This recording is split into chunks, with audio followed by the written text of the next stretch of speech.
Bien. Bueno, el problema es el siguiente. Si yo me cambio a mí mismo y no hay un cambio global, mi cambio no dura mucho porque nos extinguimos.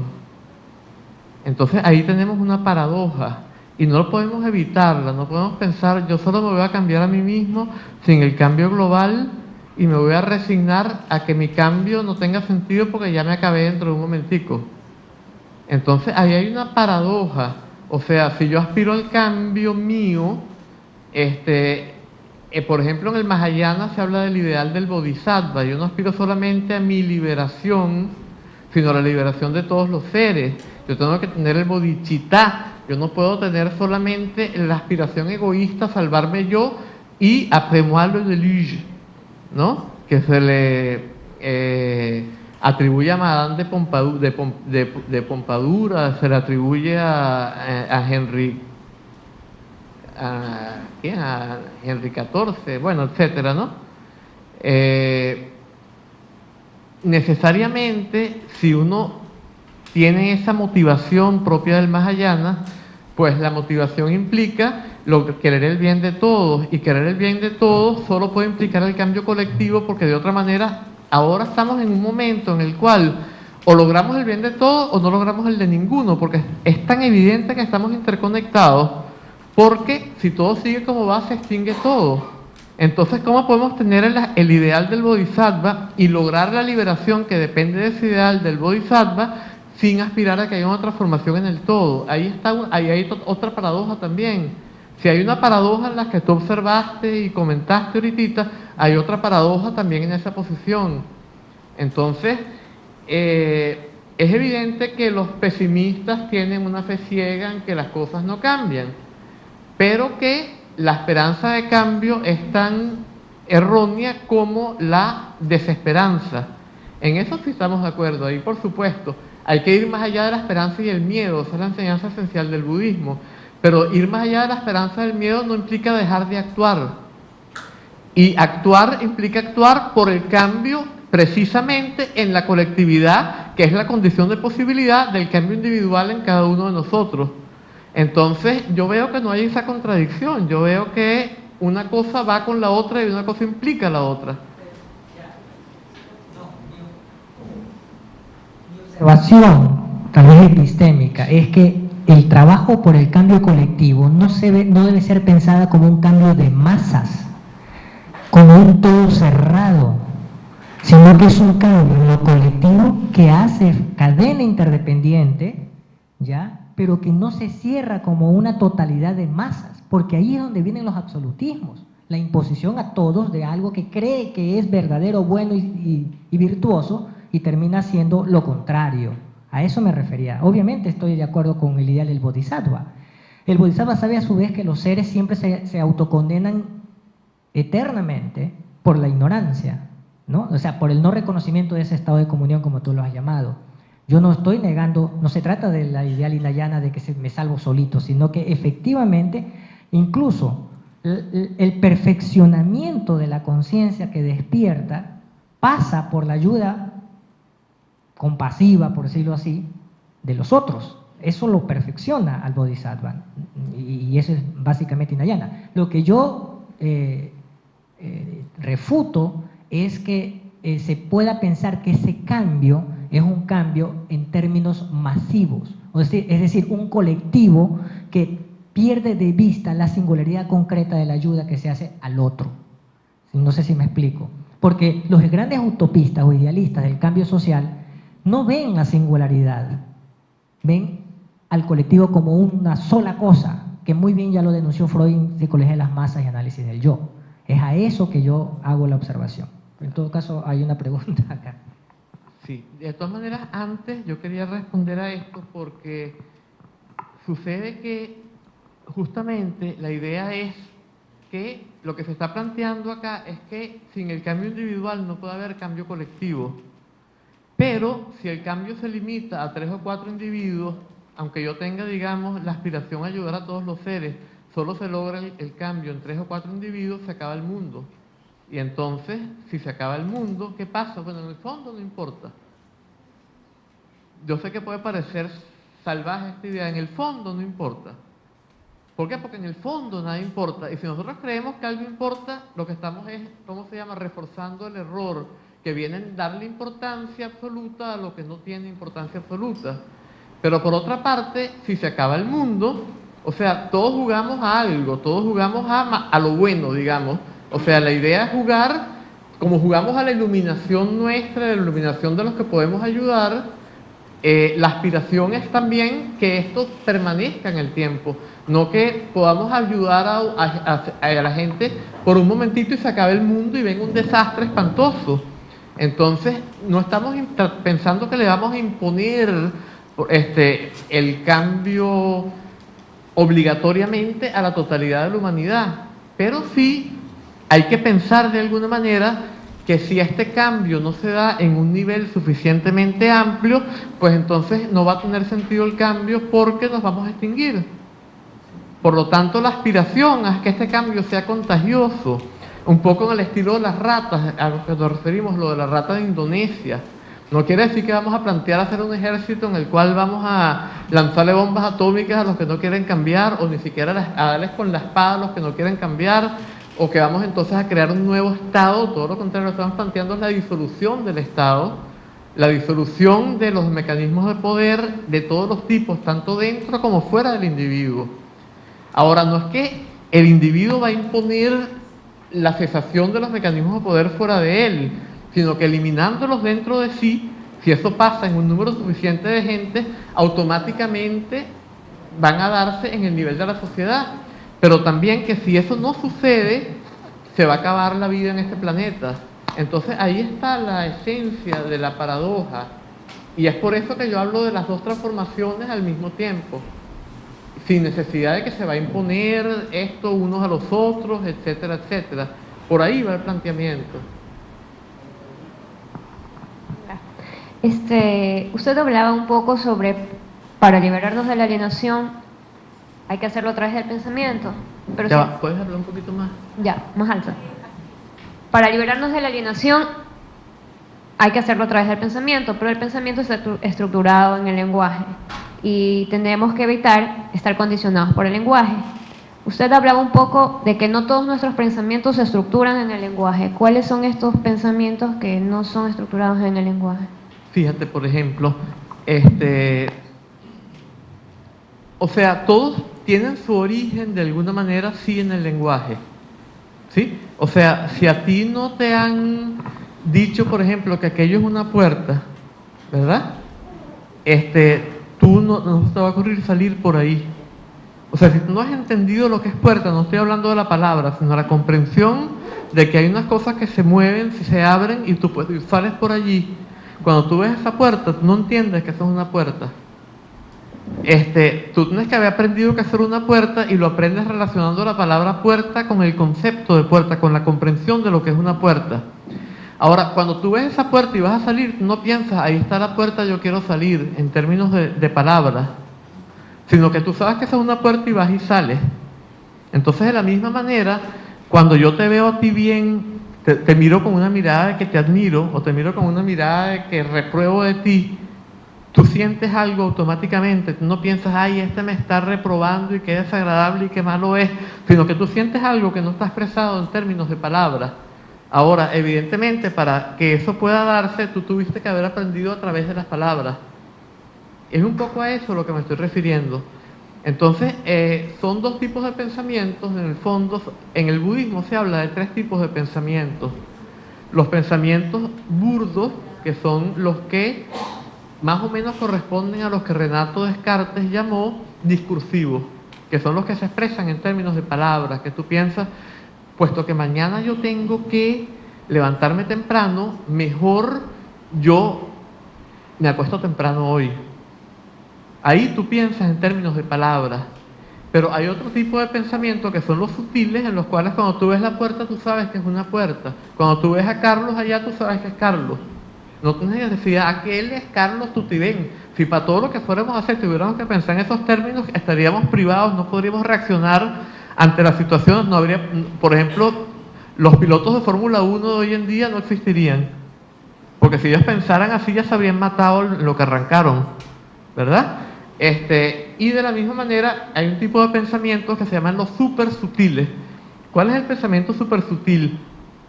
Es una estructura del pensamiento que establece que hay un sujeto, un objeto y un conocimiento o un acto, etcétera, etcétera.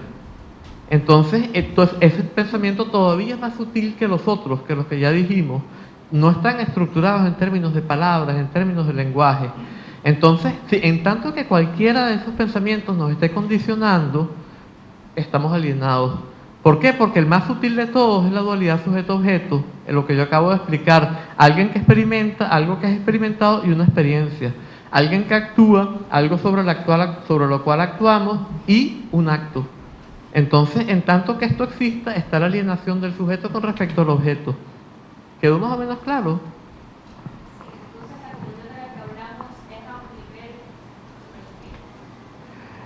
No, la comunión de la que hablamos implica que los 3 niveles de pensamiento se liberan por sí solos, ¿verdad?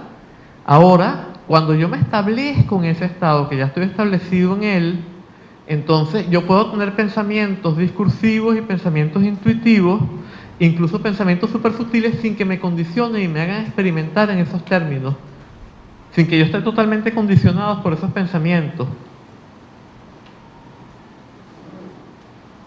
Esa más o menos viene siendo la idea. No es muy fácil ni de expresar ni de entender. Y nadie tiene por qué aceptar que eso es posible.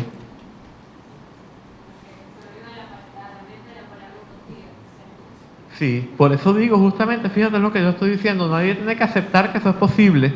Ahora, sería una utopía si nadie lo hubiera vivenciado. Para mí no es una utopía. ¿Por qué? Yo no estoy en ese estado.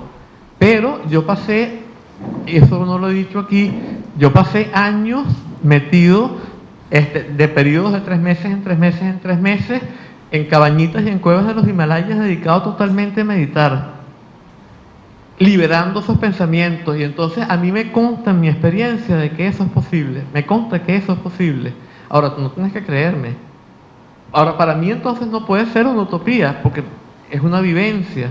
Claro, pero en el plano de que si hablamos de nuestro plano individual, es posible y deja de ser. Pero en el plano social, en el que todos los consensos se llevan a nivel del plano discursivo, Sí, pero si es utópico nos extinguimos como especie. O sea que puede que sea utópico, yo no garantizo nada, yo no soy profeta, yo sí me llamo Elías como dije antes, pero no soy profeta. Entonces puede que sea utópico, yo no sé, pero yo preferiría que sea euentópico. Ya. Sí, hay tiempo todavía.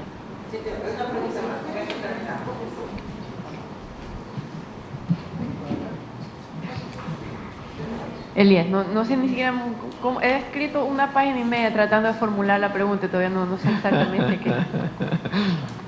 qué. Mira, yo me quedé pensando en este ejemplo que pones del huevo, del pollo y la gallina, ¿verdad? Que están en el huevo y necesitan romper al mismo tiempo los dos. ¿Cuál sería ese punto de equilibrio para encontrar cuando una sociedad llegaba a ese punto en el que debe empezar el pollo a romper esto? ¿Quién empieza? Entonces ahí pensé, esto es como el huevo y la gallina, pues ahí está. ¿Quién empieza a picar? Esperamos que todo se derrumbe ahí, bueno, ahora es el momento de salir o es muy tarde. O empezamos a picar antes del tiempo y no va a funcionar. Lo pensaba por algo de lo que decía Fabián, que en Estados Unidos se intentó ayudar a través de subvencionar la producción de maíz.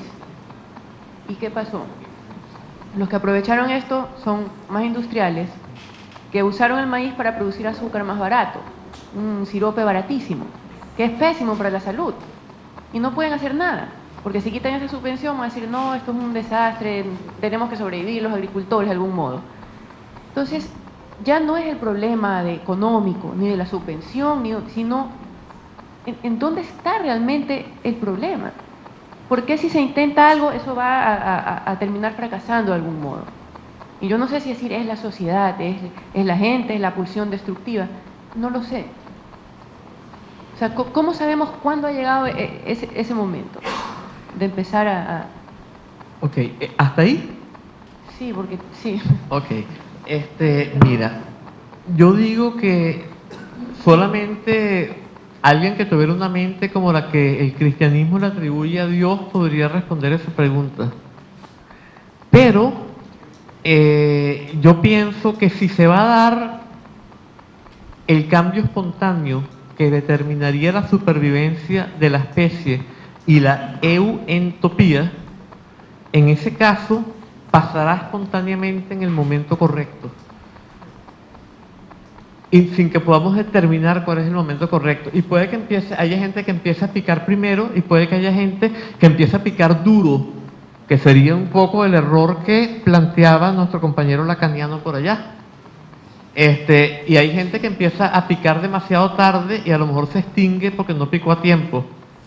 Pero yo pienso que todo depende de que espontáneamente se dé el picar a tiempo en un número suficiente de personas. Si eso va a pasar o no, está totalmente fuera de mi capacidad de discernir. Como dije, no soy profeta, pero uno tiene que jugar a algo en la vida. Y yo juego a hacer lo que estoy haciendo, vendría siendo un poco eso lo que, hasta ahí puedo llegar yo, más allá no puedo llegar a decir, ¿ves? Entonces, ¿qué hago? Bueno, enseño los métodos de liberación individual, pero al mismo tiempo hablo de todas estas cosas, porque si me quedo en lo otro...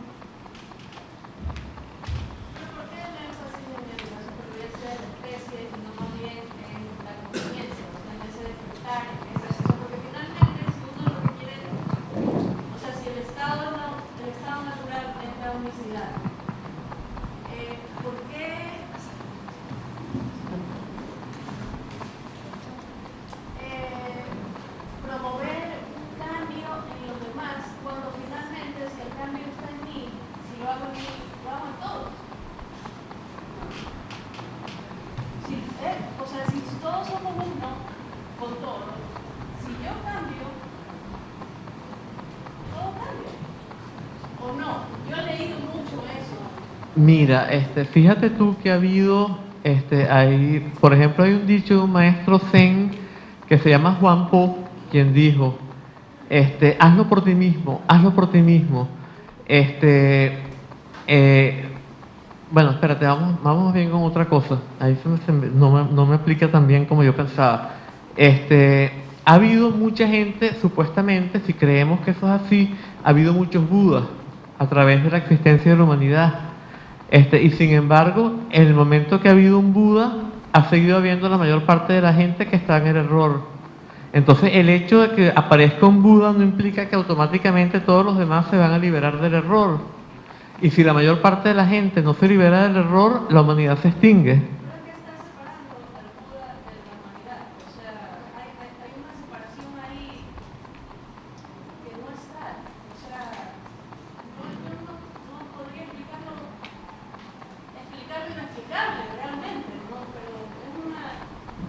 Claro, desde el punto de vista del Buda no hay separación.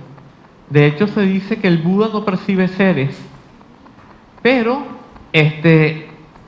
si hablamos en términos de lo que habla el lenguaje de la mayor parte de la gente, según el cual tú eres tú, yo soy yo, etcétera, ¿verdad?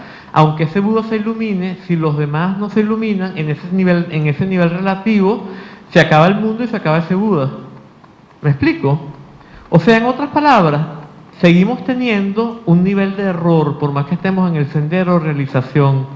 Y en la medida en que seguimos teniendo ese nivel de error, a menos que ya alcancemos al nivel en el cual alcanzamos el cuerpo de luz, desaparece que según la enseñanza Dzogchen, desaparece nuestro cuerpo material.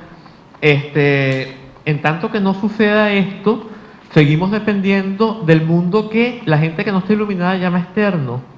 Y seguimos teniendo una propensión a depender de ese mundo para nuestra existencia. Y en tanto que eso sigue sucediendo, pues, si el cambio no se hace colectivo, pues se acaba todo. ¿Me explico? Es un nivel en el cual ya es muy difícil hablar.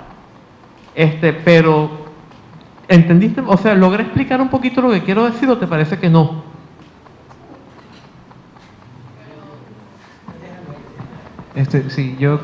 Sí, una breve intervención. Me parece que, bueno, noté una cuestión que creo que hemos estado demandándole labor de profeta y creo que por eso también ha repetido tanto que no lo es.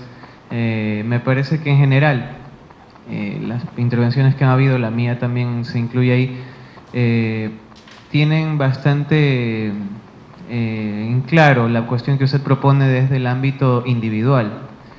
Y como tal, creo que no hay mayor discusión sino ya cuando entramos en lo social. A mí en lo particular me preocupa algo que la intervención anterior hizo, que fue esta cuestión de, bueno, y van despertando algunas personas y cuál es el momento adecuado.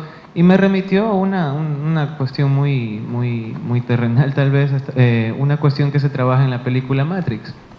Cuando, ok, despierta el elegido, ¿no? Esta imagen que igual viene de la... en este caso bastante cristiana, pero bueno, en todo caso. Despierta y bueno, y todos son felices, se acaba la primera película, viene la siguiente, y en la siguiente se encuentran con el problema de que, bueno, sí, despertó el elegido, y están despertando muchos por ahí, y estamos sacando muchos, pero ¿y qué pasa de aquí? ¿Cuál es el siguiente paso? ¿Cómo se construye un despertar general y cómo se puede sostener ese despertar general, el proceso por el cual el despertar deja de ser particular y se hace general?